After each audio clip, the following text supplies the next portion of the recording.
ખબરોમાં બન્યા રહેવા માટે બેલ આઇકોન દબાવો અને એબીપી અસ્મિતાને સબસ્ક્રાઇબ કરો।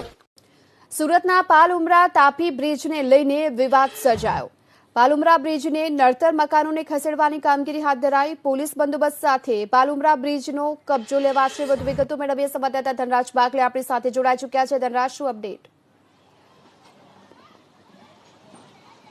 બિલકુલ, સ્થાનિક લોકોનો ઘર્ષણ અત્યારે જોવા મળી રહ્યો છે પોલીસ સાથે। પોલીસે અત્યારે એક વ્યક્તિને ડિટેન કર્યા છે અને અત્યારે તેમને પોલીસ વાનમાં બેસાડી દેવામાં આવ્યા છે। દ્રશ્યો જોઈ શકાય છે। આ પ્રમાણે વિરોધ કરનાર જે વ્યક્તિ હતો એને ડિટેન કરવામાં આવ્યા છે। ત્યારે તમામ જોઈ શકાય છે આ મહિલાઓ ઉપસ્થિત થઈ છે। આ પ્રમાણે મહિલાઓ છે એ પણ વિરોધ કરી રહ્યા છે। આ પ્રમાણે જોઈ શકાય છે ઘર્ષણની શરૂઆત થઈ ચૂકી છે। પાલઉમરા બ્રિજ જે 4 વર્ષથી અત્યારે ટલ્લે ચડ્યો હતો, જે અસરગ્રસ્તો છે તેમને વૈકલ્પિક જગ્યા આપવાની વાત કરવામાં આવી હતી, પરંતુ અત્યારે દ્રશ્યમાં તમે જોઈ શકાય છે જે વિરોધ કરનાર વ્યક્તિ હતો તેમને અત્યારે હાલ ડિટેન કરી લેવામાં આવ્યા છે। મહિલાઓ છે ઉપસ્થિત થયા છે। પોલીસ બંદોબસ્ત અત્યારે હાલ મૂકી દેવામાં આવ્યો છે। ત્યારે આ પ્રમાણે દ્રશ્યમાં જોઈ શકો છો જે યુવક અત્યારે હાલ પકડાયો છે તેની માતા અત્યારે હાલ આ પ્રમાણે પોલીસ વાનને પકડીને અત્યારે હાલ જઈ રહી છે અને વિરોધ કરી રહ્યા છે।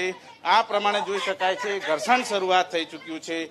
પોલીસ બંદોબસ્ત રાખવામાં આવ્યો છે અને આ પ્રમાણે જે રીતના વિરોધ પ્રદર્શન અત્યારે હાલ જોવા મળી રહ્યો છે, આ રીતે ઉમરા પાલ બ્રિજ છે, ઉમરા પાલ બ્રિજ ખાતે જે મકાનો હતા એમને ખસેડી લેવા માટેની સૂચના પાલિકા દ્વારા આપવામાં આવી છે અને સમગ્ર મામલો છે એ કોર્ટમાં પણ અત્યારે હાલ ઉપસ્થિત છે। જે રીતે પાલિકા દ્વારા તમામ અસરગ્રસ્તોને વૈકલ્પિક જગ્યા આપીને ખસી જવા માટે સૂચના આપી હતી। છેલ્લા 4 વર્ષથી જે પાલઉમરા બ્રિજ છે એ પાલઉમરા બ્રિજ જે 10 લાખ જેટલા લોકો છે તેમને આ પ્રમાણે લાભ મળવાનો છે। ત્યારે આ પ્રમાણે જોઈ શકાય છે જે રીતે અત્યારે હાલ લોકો છે વિરોધ કરી રહ્યા છે। વિરોધની વચ્ચે અત્યારે જોઈ શકાય છે તમામ લોકો છે એ અત્યારે અસરગ્રસ્ત લોકો છે એ વિરોધ કરી રહ્યા છે। તેમનું કહેવું છે કે તેમને જે યોગ્ય વળતર મળવું જોઈએ એ નથી મળી રહ્યું, પરંતુ જે રીતે સુરત મહાનગરપાલિકા દ્વારા છેલ્લા લાંબા સમયથી નોટિસો આપવામાં આવી હતી, સૂચનાઓ આપવામાં આવી હતી, તેમ છતાં પણ કોઈ પણ જાતે એનો કોઈ નિકાલ ન આવતા અંતે સુરત મહાનગરપાલિકા દ્વારા અત્યારે હાલ સત્તાનો ઉપયોગ કરીને આ રીતે તમામ જે ચીજ વસ્તુઓ છે એ ખસેડવાની કામગીરી હાથ ધરી લેવામાં આવી છે। અને અત્યારે જોઈ શકાય છે જે લોકોને નોટિસો આપવામાં આવી હતી એ તમામ જે અસરગ્રસ્તો છે તેમને તાત્કાલિક ધોરણે ખસી જવા માટે સૂચનાઓ આપવામાં આવી છે। અને બીજી તરફ જેસીબી છે એ જેસીબી અત્યારે હાલ તોડફોડમાં પણ જોતરાઈ ચૂકી છે। પાલઉમરા બ્રિજ છે, પાલઉમરા બ્રિજ ખાતે જોઈ શકાય છે અન્ય એક વ્યક્તિને અટકાયત કરવામાં આવી છે। આ દ્રશ્ય જોઈ શકો છો જે ઘરના જે માલિક છે એ ઘરના માલિક અત્યારે હાલ ફરીથી વિરોધ કરવાના થયા, ત્યારે તેમને અત્યારે જોઈ શકાય છે આ રીતે વિરોધનો સૂર જોવા મળી રહ્યો છે। એક બાદ એક જે મકાનના માલિક છે એ મકાનના માલિકો અત્યારે હાલ વિરોધ કરી રહ્યા છે, ત્યારે તેમની અટકાયત કરવામાં આવી રહી છે। મહિલાઓ છે એ પણ વિરોધ કરી રહી છે। આ પ્રમાણેની સ્થિતિ પાલઉમરા બ્રિજ ખાતે જોવા મળી રહી છે। આ તમામને નોટિસો આપવામાં આવી હતી, ખસી જવા માટેની સૂચનાઓ આપવામાં આવી હતી, પરંતુ જે લોકો છે કે માનવા તૈયાર નથી। અને આ રીતે છેલ્લા 4 વર્ષથી જે રીતે પાલઉમરા બ્રિજ છે એ તૈયાર છે, એ બનીને તૈયાર છે, માત્ર ઉમરા તરફે બીજો એક વ્યક્તિ અત્યારે હાલ અટકાયત કરવામાં આવ્યું છે અને આ પ્રમાણે અટકાયત કરીને તેમને ફરીથી જોઈ શકાય છે અત્યારે વિરોધ કરી રહ્યા છે। આ પ્રમાણે સુરત પાલઉમરા બ્રિજ છે, સુરત પાલઉમરા બ્રિજ ખાતે આ પ્રમાણે યુવક છે જે વિરોધ કરી રહ્યા હતા તેમને અત્યારે હાલ ડિટેન કરવામાં આવી રહ્યા છે। જે રીતની સ્થિતિ અત્યારે હાલ જોવા મળી રહી છે, એક બાદ એક જે લોકો છે જે વિરોધ કરી રહ્યા છે તેમની અટકાયત કરવામાં આવી રહી છે। છેલ્લા 4 વર્ષથી પાલઉમરા બ્રિજ છે એ તૈયાર બનીને અત્યારે હાલ ઉપસ્થિત છે। બીજી જોઈ શકાય છે અન્ય એક મહિલાને પણ અટકાયત કરવામાં આવી છે જે વિરોધ કરી રહ્યા હતા।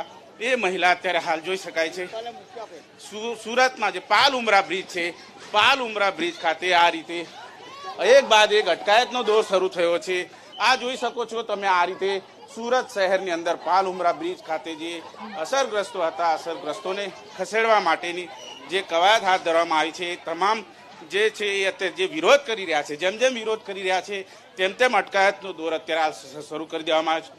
સુરત મહાનગરપાલિકા દ્વારા જે વારંવાર નોટિસો ફટકારવામાં આવી હતી કે છેલ્લા 4 વર્ષથી જ્યારે જે બ્રિજ બનીને તૈયાર છે એ બ્રિજ બનીને જ્યારે તૈયાર થયો છે ત્યારે આપ જોઈ શકાય છે મહિલા અત્યારે હાલ જીભને પકડીને અત્યારે હાલ રોકી રહી છે.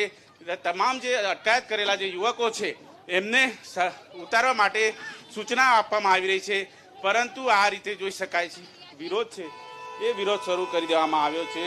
જે રીતે સુરત મહાનગરપાલિકા દ્વારા પાલ ઉમરા બ્રિજ તૈયાર કરી દેવામાં આવ્યો છે, કરોડો રૂપિયાના ખર્ચે અત્યારે હાલ કામગીરી આરંભવામાં આવી હતી, પરંતુ અત્યારે જે સ્થિતિ સર્જાઈ છે એક માજીને પણ અટકાયત કરવામાં આવી છે. જે વિરોધ કરી રહ્યા હતા તેમને અટકાયત કરવામાં આવી છે. વારંવાર નોટિસો આપવામાં આવી હતી. નોટિસો આપવા છતાં પણ જે લોકો માની ન રહ્યા હતા તેમને અત્યારે અટકાયત કરવામાં આવી રહી છે. તમામ એ વૈકલ્પિક જગ્યા આપવાની વાત પાલિકા દ્વારા કરવામાં આવી છે.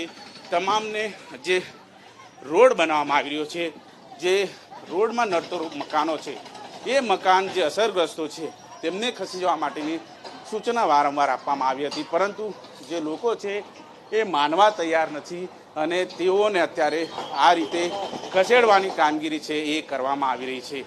પાલ ઉમરા બ્રિજ કહી શકાય 10 લાખ લોકોને અત્યારે ઉમરાથી પાલ આ વિસ્તારમાં જોડતો જે વિસ્તાર છે એને લાભ આપે છે. 10 લાખથી વધુ લોકો એનો લાભ લઈ શકે છે, પરંતુ જે રીતે વિકાસ કરવામાં આવી રહ્યો છે, તાપી બ્રિજ ઉપર જે રીતે અત્યારે હાલ કામકાજ કરવામાં આવી રહ્યું છે એ કામકાજ કરીને જે રીતે અત્યારે હાલ સુરત મહાનગરપાલિકા દ્વારા માત્ર પાલ જે છેડો છે એમાં કામગીરી હાથ ધરાઈ હતી અને ત્યારબાદ ઉમરા છેડા ઉપર માત્ર નાનકડું કામ છે એ બાકી છે.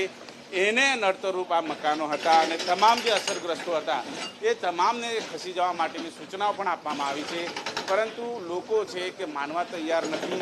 અને આ પ્રમાણે હવે સુરત મહાનગરપાલિકા દ્વારા સત્તાનો ઉપયોગ કરવામાં આવ્યો છે અને આ સત્તાનો ઉપયોગ કરીને તમામને ખસી જવા માટેની સૂચના આપવામાં આવી છે.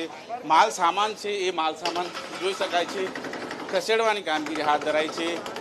સુરત પોલીસ દ્વારા બંદોબસ્ત રાખવામાં આવે છે. કોઈ પણ જાતની અનિચ્છનીય ઘટના ન ઘટે તેના ભાગરૂપે તકેદારીના ભાગરૂપે આ રીતે પોલીસ જવાનો પણ ઉપસ્થિત થયા છે. જોઈ શકાય છે જે રીતે અત્યારે હાલ ઘર્ષણની પરિસ્થિતિ થઈ વિરોધ કરી રહેલા જે ઘર માલિકો હતા, અસરગ્રસ્તો હતા, તેમને ડિટેન કરવામાં આવ્યા છે.